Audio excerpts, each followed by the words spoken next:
સ્વાગત છે મિત્રો ફરીથી એક નવા વિડીયોની અંદર અને વાત કરવાના છીએ આજે આપણે એક એવી ટેકનોલોજીની જે 700 થી 800 વર્ષ પહેલાં વપરાયેલી અને લગભગ 2-4 વર્ષ પહેલાં બાહુબલી ફિલ્મમાં આવ્યું તેમાં એનો ઉપયોગ પણ થયો।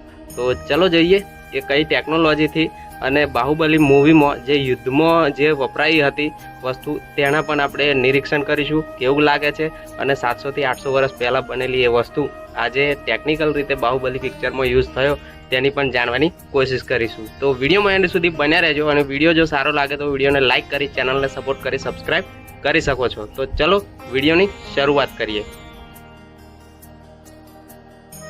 તો મિત્રો ગુજરાતમાં આ આપણી પ્રાચીન સંસ્કૃતિ જે વર્ષોથી છે અને વર્ષોથી પ્રાચીન સંસ્કૃતિવાળું સ્ટ્રક્ચર જે કદાચ તમે નહીં જોયું હોય તો આજે આ વિડીયોમાં તમને હું બતાવીશ કે એ પ્રાચીન સંસ્કૃતિનું જે ઘડતર અને ચણતર આ રીતે થયું હતું એ પહેલાં આપણે ત્યાંનો આ લેખ જોઈ લઈએ।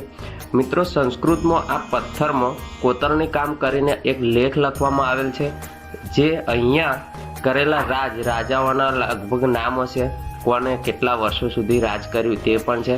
તો મિત્રો વિચારો કે 700 થી 800 વર્ષ પહેલાં આ કઈ લિપિમાં લેખ લખવામાં આવ્યો છે। તો કંડારવામાં આવેલા પથ્થરની આ સંસ્કૃતિ જોયા બાદ આપણે એક ટનલમાં જઈએ।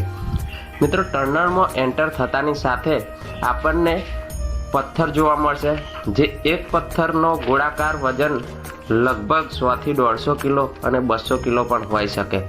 એકલા હાથે હલાવી ના શકીએ એવા આ પથ્થર દુશ્મન સેના ઉપર જ્યારે કિલ્લા ઉપરથી ગગડાવવામાં આવે ત્યારે સેનાનું નિષ્ફળ નાબૂદ થઈ જાય છે। એવી રીતને આ ટનલ બનાવેલી છે। ટનલમાં પથ્થર અત્યારે હયાત પડ્યા છે અને બાહુબલી પિક્ચરમાં જે બતાવવામાં આવે છે આવા પથ્થર ગોળાઓ એક મોટી ગુલેલ બનવામાં આવે છે અને દુશ્મનો ઉપર ફેંકવામાં આવે છે। તો મિત્રો એ પથ્થર આજે આપણા આ ગુજરાતમાં છે।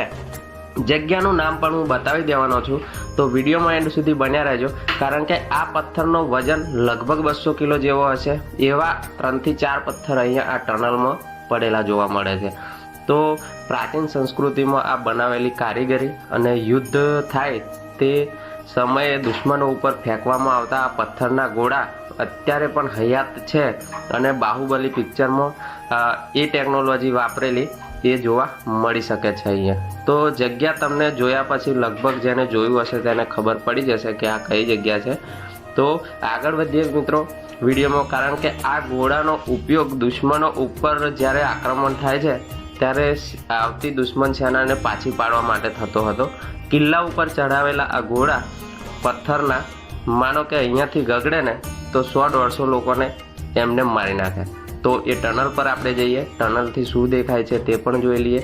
તો મિત્રો આ એ ટનલ છે જેમાંથી આ ગોળા દુશ્મનો ઉપર ફેંકવામાં આવતા હતા અને ટનલની અંદર જતા મિત્રો અહીંયા આવો તો એકલા નહીં આવું કારણ કે ભયજનક છે અને ટનલમાં અંદર ઘૂસવાની કોશિશ ન કરવી, સિક્યુરિટી સાથે હોય તો જવું। તો આ એક ગુફા છે અને ગુફાથી અંદર જ્યારે આ ગોળા નીચે ફેંકવામાં આવે ત્યારે દુશ્મન સૈનિકો અહીંયાથી રોકાઈ જાય છે। તો તમે જોઈ રહ્યા છો મિત્રો ટનલની નીચે મોટી ખીણ છે, લગભગ 400 થી 500 ફૂટ નીચે ખીણ છે અને અહીંયાથી જ્યારે ગોળા નીચે પડે તો દુશ્મન સૈન્ય અહીં અટકી શકે છે। તો મિત્રો આવી જ જાણકારી આપણને મળી ગઈ છે। ઘણા સમયથી આપણે જાણતા હતા પણ વિડીયો નહીં લાવી શકવાનું કારણ એ હતું કારણ કે અંદર જોખમરૂપી હતી, સિક્યુરિટી નથી। અહીંયા આવો ત્યારે કોઈને કોઈ સાથે લાવવું કારણ કે એકલા અંદર આવવું નહીં। તો ચલો આપણે આગળ વધીએ ટનલની અંદર અને એ ગોળા જોઈએ જે તમે અત્યારે બાહુબલી પિક્ચરમાં જોયા હશે। એ ગોળા આપણા ગુજરાતમાં અહીંયા આવેલા છે અને પથ્થરનું આ ગોળાકાર વજનવાળું 200 થી 150 કિલો વજન હોઈ શકે છે। તો એવા જ ગોળા આપણે અહીંયા જોવા મળે છે। તો આ જગ્યાનું નામ છે મિત્રો પાવાગઢ, જે પંચમહાલમાં આવેલો કિલ્લો આપણો પાવાગઢ અને 7 કમાન તમને જોવા મળશે ત્યાંની બાજુમાં આવેલી આ ટનલ છે। તમે અહીંયા આવો તો આ 7 કમાન 7 દરવાજા જેવું લાગશે। અહીંયા તમે પોતે ફોટોગ્રાફી પણ કરી શકો છો અને મસ્ત લુક જોયા બાદ તમે બાજુમાં આવેલી ટનલમાં આ ઘોડા તમે જોઈ શકો છો.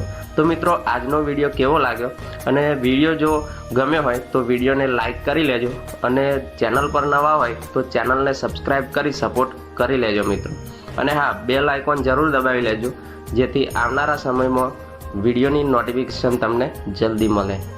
તો ચલો રજા લઈએ. જય હિન્દ, વંદે માતરમ, અને ફરીથી નવા વિડીયો સાથે મળીશું. તો ત્યાં સુધી જય મહાકાલી માં કમેન્ટ બોક્સમાં જરૂર લખજો. જય હિન્દ, વંદે માતરમ.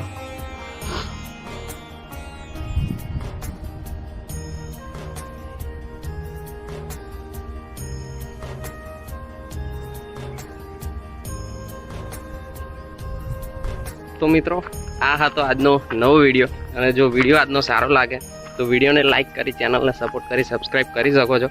અને આવનારા સમયમાં ઘણા બધા આવા વિડીયો જોવા માટે આપણી ચેનલ ઉપર બેલ આઇકોન જરૂર દબાવી લેજો અને સબસ્ક્રાઈબ પણ કરી લેજો. ત્યાં સુધી રજા લઈએ. જય હિન્દ, વંદે માતરમ.